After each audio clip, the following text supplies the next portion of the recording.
Good evening, everybody. Welcome to part 3 of Sketching Trees. Tonight we're going to cover adding light and shadow, as well as enhancing the scene. And then tomorrow night, part 4, which will be our last session, I'll cover the procedure, workflow, whatever you want to call it, of how I actually sketching. So what we've talked about in the first 3 parts are kind of analytical, how to think about it, how to see it, how to figure it out. And then tomorrow night, we'll get just to using all that stuff underneath as we sketch. So why don't we head over to the iPad and see how far we can get tonight with light and shadow and then enhancing the scene.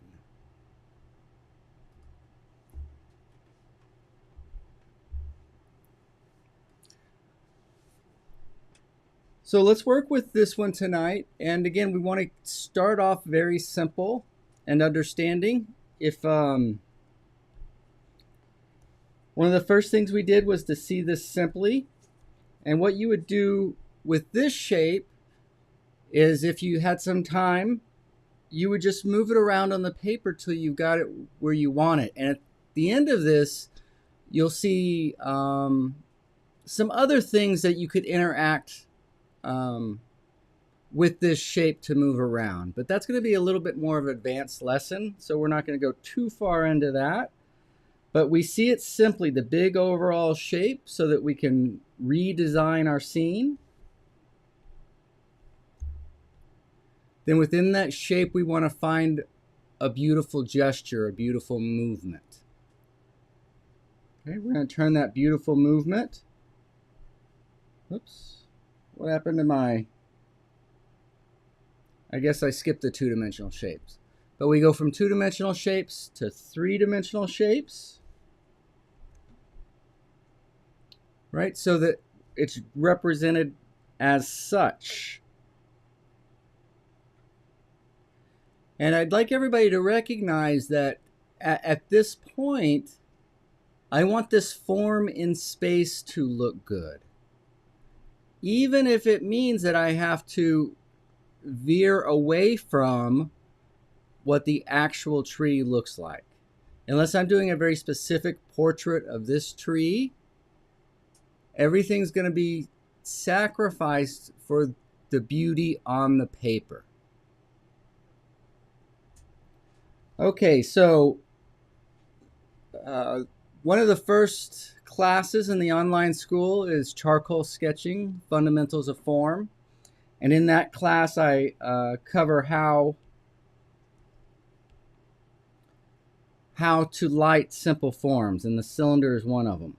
We're going to pretend the light's coming in like this. And if so, let's just take these cylinders one by one, and how would they be shaded? Well, the shadow on this cylinder would be something like that as far as proportion.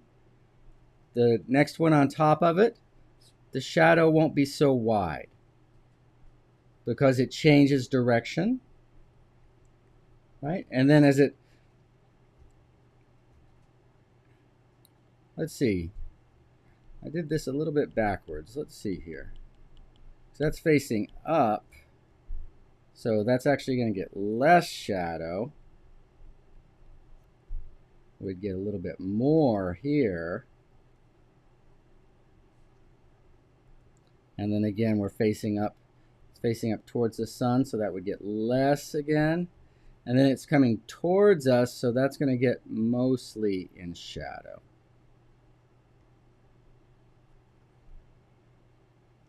Okay, so just the cylinders in space with the light source coming diagonal from the top left will look like that. And then this little limb out here too, depending whether it's heading, well, we've already shown how it's headed towards us. So that's mostly going to be in shadow as well. Now, these are form shadows. And it's going to end with a hard edge. And then we're going to have a soft edge where that shadow begins.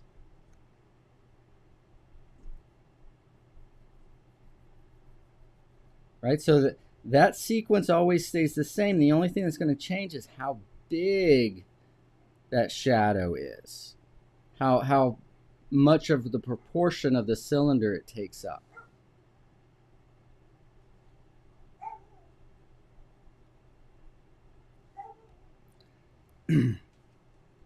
Okay, so if we take this top one and sit it on top of that, what that's going to give us is a cast shadow that'll come from this corner right here, and it'll wrap around the tree. So those cast shadows will really tie the whole thing together. This one right here, attached here, is going to give us a cast shadow. And notice that cast shadow changes direction as the trunk of the tree changes direction. Okay, so in the abstract, that's what we have.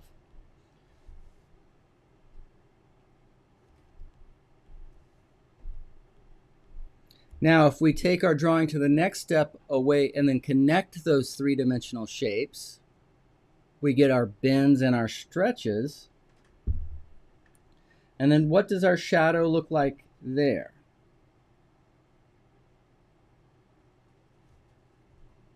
Well, it'll be the same thing, right? Our sun light is coming from there. We're saying this is bending under or coming back over us. So it's going to have more of a shadow. It'll cast a shadow onto that. And what that one was leaning backwards, wasn't it? So it doesn't have as much of a shadow. Then we're coming down to more straight up and down. So that's a little bit more, not as much. Then over, and then we're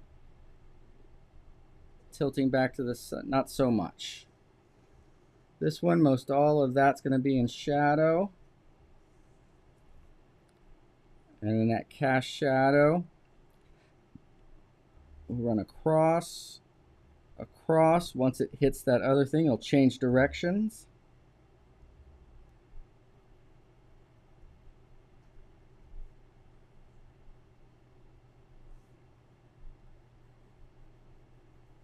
Okay, this would be casting a shadow here, and we cast a shadow on the ground.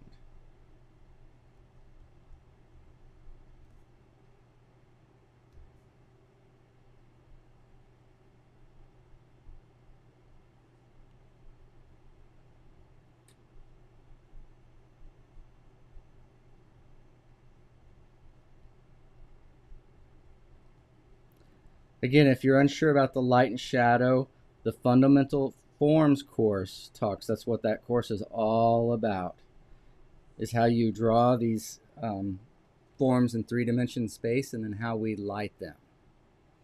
Okay, a little bit rough, but there you have it. Right, so that can add quite a bit. Do we have time? I don't know if we have time, but let's see.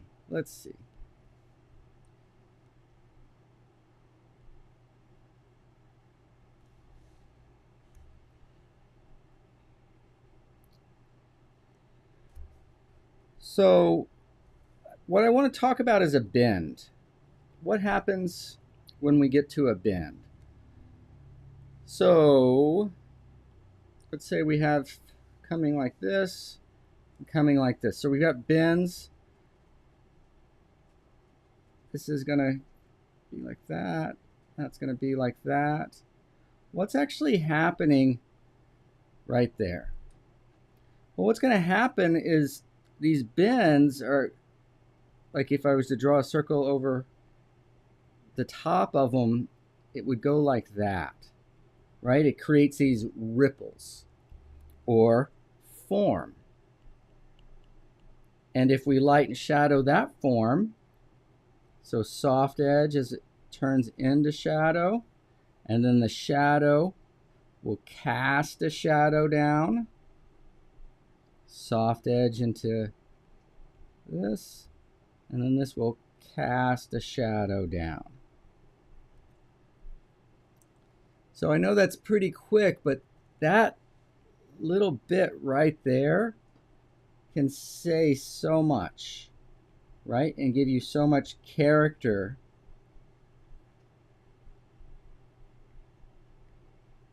to your trees.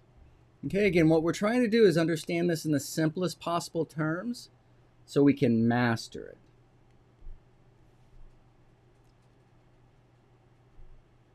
All right, let's see here.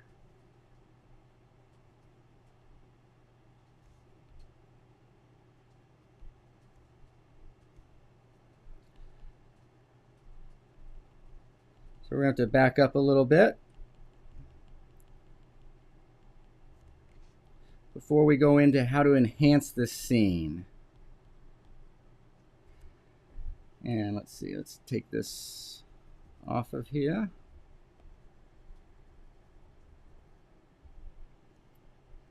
Okay, so we've got this little lonely tree just sitting there.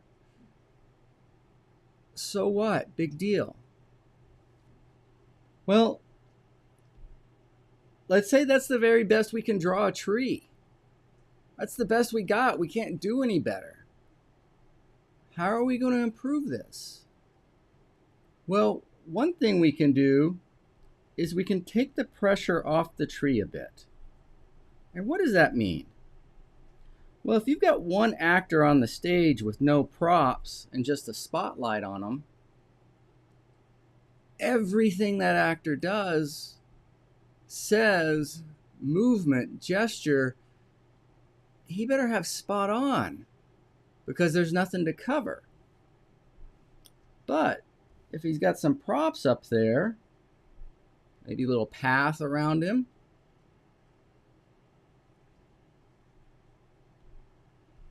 maybe some background trees, then all of a sudden that pressure's relieved a little bit, right? And what takes that off is the context. Now we've got a context that we can see this in.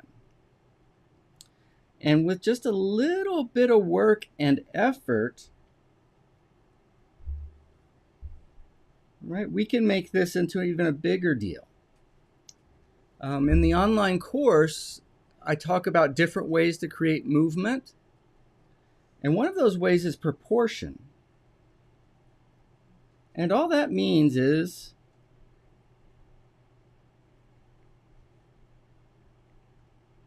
you have different sizes of objects. And that will help move you as opposed to the same size objects. That tends to be a little more still. Well, what if we use that with our grass? Say this front grass here is really big and tall and dark.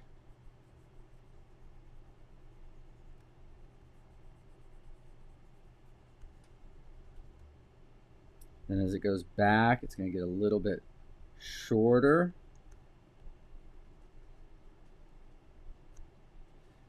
On the side, we may start something like this. But also as it goes back, it won't be quite as dark.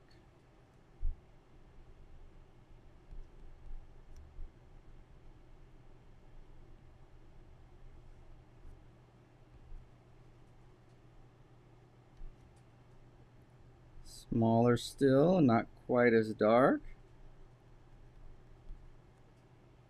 And so forth and so forth. Right, and notice with the trees in the background, I've just grouped them into one big solid mass. Well, what if we put that proportion idea to those background trees?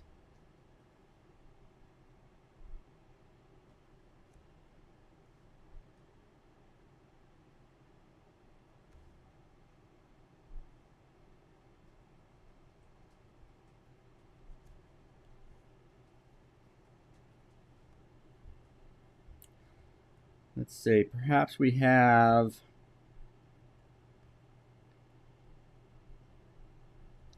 our biggest background tree right there. And then if that's there, if we go across and come up just a little bit, then our next biggest one, so it's going to start a little higher and end a little lower, might be there. And then if we go up a little bit and make sure low, then in the background there may be trees like that.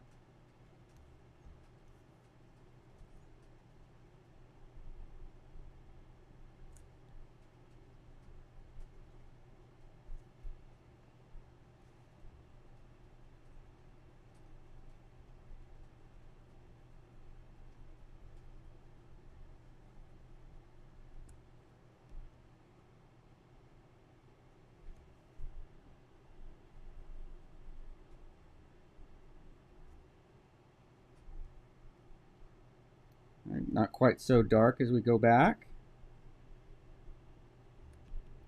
or a little bit lighter as we go back.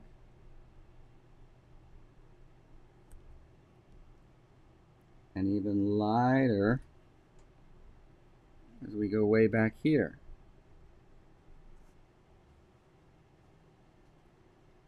Right? Can you see the tremendous amount that adds to it?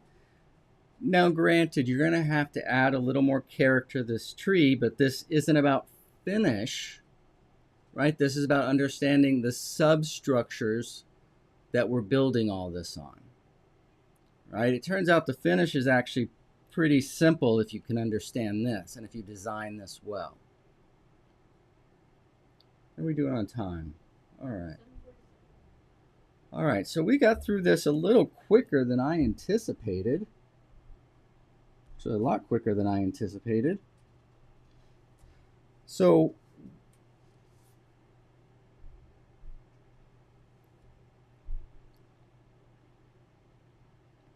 we can enhance that. But before we do, let's point some things out here. Because sometimes as we get out in the field, we're overwhelmed by what we see. So what I want you to note is that my second biggest tree is that big. And in the photograph, look how high the trees are. So in no way did I copy what was there, but I put down what will be visually effective. Okay, again, this is probably the hardest struggle for most students, is to not be overcome by what's visually in front of you and just copy it, but to use what's there and to resize, reshape it so that it fits better into the drawing. Okay. And then what I also like you to realize is this right here is my smallest trees. Look at that. Right? That's not even as big as the end of that limb there. And the reason for that is a very simple principle. The bigger the change, the bigger the experience. So if we'd like to give the viewer a big experience, then what that means is that our sizes don't do that, but that our sizes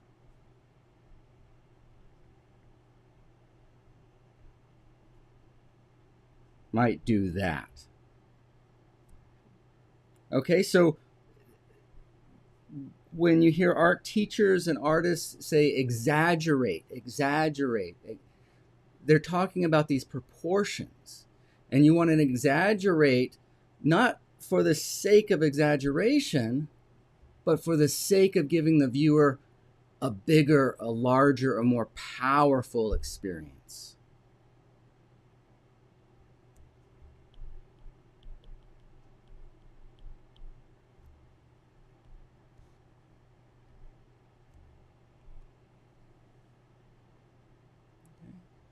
Did anybody catch anything in that last photo that we might still use in here? Did anybody catch that? It's not quite fair. I don't think I went over it in this thing, but in the course, on the online course, we talk about the movements, and we can have horizontal movements, we can have diagonal movements, we can have vertical movements, and those all mean different things.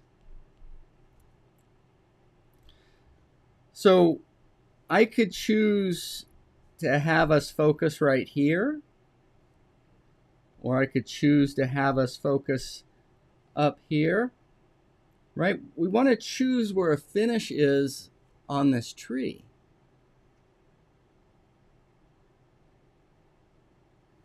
Okay, and let's say for argument's sake, we're going to go up high here, and we'd like that to be the finish. Well, before I even touch the drawing of the tree,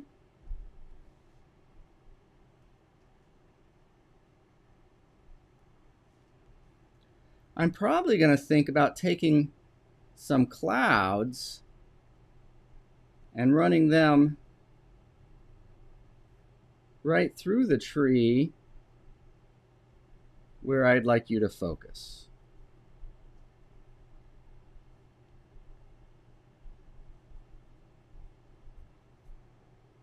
You see how that brings your eye up to here? Because why? Well, because there's a bigger change. The value goes from black to white here. And that's the only place on the canvas it does that right now. The other places it goes black to gray. Here, it goes black to white. So that's a bigger experience. It's more drama, right? If you're out in public, and I hope this doesn't happen to you, but people have been drinking and a fight breaks out, do people stop and stare at the quiet couple in the corner talking where nobody can hear? No. All the eyes go to the brawl because that's the most action. Those are the biggest, fastest changes that are happening. Right? And you do it without hardly even having any control over it. Right? In the same way, the artist can have control over the viewer, directing their attention.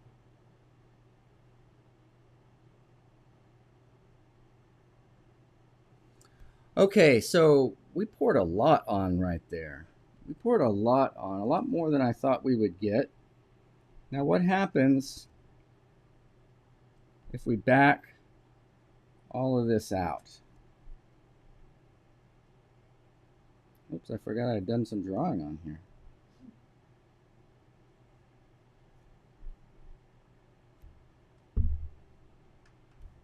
Okay, I got that grass in on the same layer, so I can't take that off. But you see how something that's really not that fantastic, but that's just sound visually, then with some additions to some other visually sound principles, before you know it, you can have a beautiful scene. Okay, so I hope this opens some of you guys' eyes to the power of simplicity.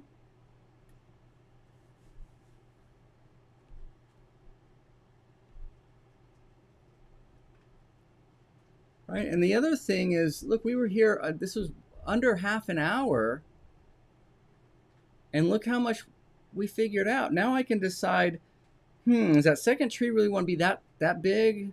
Do I want it halfway between the tree and the side of the paper? Should I move it closer to the tree? Should I move it close to the edge side of the paper? Is it on the right side of the tree? Should I move it to the other side of the tree? And this is why we want to keep our initial shapes simple, so that we can easily move them around, up, down, left, and right, until we get that sweet spot that we're looking for. All right, so that'll do it for tonight. And then tomorrow night, what we'll do is I'm going to come in a little freer using these principles and show you more of the process I use. And so it won't be so spelled out that, okay, here's the two-dimensional boxes, here's the three-dimensional, here's how we connect everything. Now we're going to throw light and shadow on everything. But that's going to be kind of done in a more smooth workflow. Okay? So until then, we will, I hope you guys will practice this a little bit. And it's worth going over a little bit, because if you can get this, there's so much freedom I can't even tell you. Okay, we've got to get out of our heads that every mark that comes out of the pen and touches the paper is somehow gorgeous. No, no, no, just get those fundamentals right. The gorgeous, the beauty is going to come on its own very soon following. All right, everybody have a good evening, and I hope to see you guys tomorrow night. Thanks. Bye-bye.